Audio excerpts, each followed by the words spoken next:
Here we are at Joanne's place in Brooklyn. This is June 13th, 2008. We haven't been together for almost 20 years. I thought we'd talk about our house where we grew up in Des Moines at 1620 East 32nd Street. And all three of us lived in that house all the time when we were growing up. Joanne, don't you have some memories of the house? Oh, sure. I mean, it was a great house to grow up in. And Jan and I had the attic upstairs. Mother had fixed it up, and we had that room all to ourselves. And we had all sorts of closets and places to put things, and it was very sort of complex space because everything had been sort of improvised. And anyway, that was great for us. It was great, and Mother had decorated the upstairs. She'd painted the steps and the floor in a turquoise enamel, and then papered the walls to match, and it was so nice. And our friends really thought it was a neat place. And it was also very private. She'd read. She'd go to bed. She was supposed to go to bed, but she'd go into the closet and fold herself up like a little accordion and read. And then I'd tell my mom and dad, say, Joanne's not sleeping, she's reading. But it was wonderful. It really was wonderful.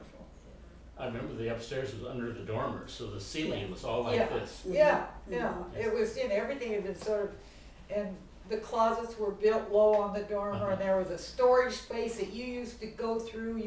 You and a friend of yours and have a camp. And Ron Larson, we had our camp under over the porch. It was the unfinished space beyond the occupied space. Yes. And we had our camp up there, and if you look out on the front street, you'd see anybody's coming. And I remember that upstairs got hot as blazes in the summer. Oh, yeah. And then we'd sleep on sheets on the front porch. We'd come down and they'd spread sheets out on the front porch and we'd sleep in. We slept every place in Iowa in those years because it was so hot. Yeah. We slept on the front porch, we slept in the solarium, we slept on the backyard, we slept in the basement. And then Dad got a great big fan, exhaust fan, and put it in the attic, and it would draw air from the basement, cold air from the basement up through the house, and you could open your windows at night and lay on your bed in front of the window, and it would draw cool air from the outside in. Those were the days before air conditioning. Yeah. For sure. Do you remember Mother used to do the laundry in the basement? It was very hot.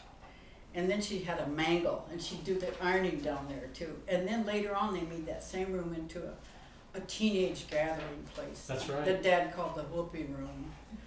That's right. He painted the tile walls, I think a cream color with a red stripe through it. I thought we had the East Des Moines logo on there. Yeah, I think so. The high school logo, yes. Because he was a real fan of our high school. Yeah. And then we had a tiny grocery store about a half a block from the street, down the street, called Frank's. Yes.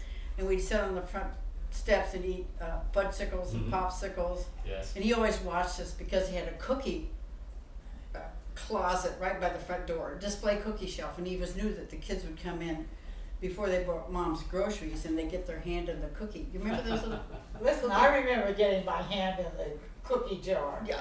And I felt guilty about it for years. Yes. And Frank caught me, and he just said, what are you doing back? He just sort of scared me off, but I knew that he knew, and he knew that I knew, And then at night we'd play outside in the summer under the street light. And the street light pole, the guys would like to climb it, but they couldn't quite get up to the spikes that were on the side of it, so they never quite made it to the top. And then we had our secret places in the backyard. Yes. But I remember the lightning bugs. Remember the lightning bugs?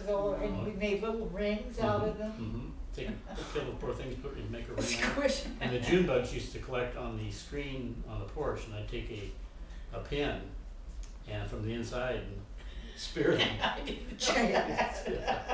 You are shameless. I know, I am shameless. Well, I hated those. Now I remember the garage for the car was in the back of the house, below the house, and the driveway went around. And the width of the door on the garage was only about 2 inches wider than the car. And Dad would come in at night, and every so often you hear this awful screech and a few words from the basement that he had run the car along the door jamb and scraped up the car. And then getting out in the winter, when there was snow outside, you had to shovel the snow out, and then you had to back up the car, make a run for it, so it could go up the embankment and get up to the driveway. And with that 2 inches of spare, the car oftentimes went into the jamb of the door before it got out of the garage. And then he'd get out in the driveway, and the driveway circled around the house and had an uphill grade. So in the big snows, he'd make a run for it and try to get up around the house, and you hear the tires spinning in the morning when you get to work, and he'd get just about to the top of the hill, and it wouldn't go any farther, and you have to back down and do it again. Poor guy. And But he had to shovel all of that. you had to shovel it first, but then never got it all off, and it was spinning the wheels, and so it was a real work of art to get out of the garage at night. Do you remember the coal chute? We had a stoker. We had a stoker and that was a big deal. And then they deliver coal and throw it in this little side window into the basement. And then there used to be a ice truck that come down the street. When we didn't have a refrigerator. That was long before my time. We had an ice box. Yes. Sorry. Because you were quite a bit older. You than me, missed and I the didn't ice truck. remember those Well, we days. could run behind it and get chips of ice, right? Yes, yes. So. And we had an ice box just outside the kitchen door on that little platform. I bet you did. I think where they put the washing machine later. Oh, yes. See, I don't remember that. That was the ice box. That was many years before I was born. We got you and a better washing machine all at the same And time. what was the best deal? I don't know. Mother thought she was lucky. But that was quite a house. And then we played in that strange and wonderful field behind our house, Yes. down by the creek. There's a big wild space.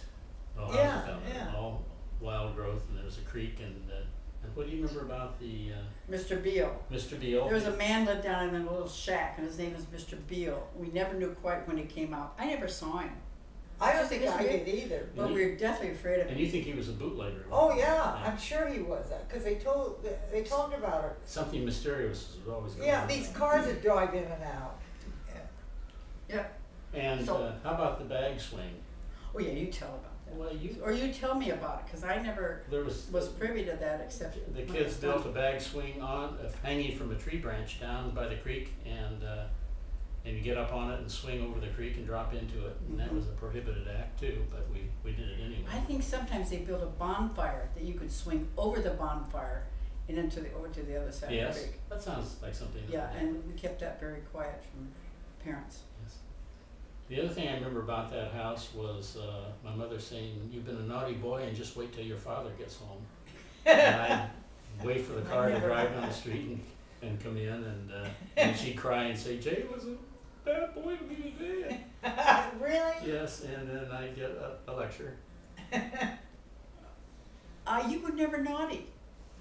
You were the No, I know. golden boy. I was innocent. I was accused of things that I was innocent of. Well, it was a terrific time to grow up in that house. Was it? Yes, it was. Good memories. Yep. Yeah.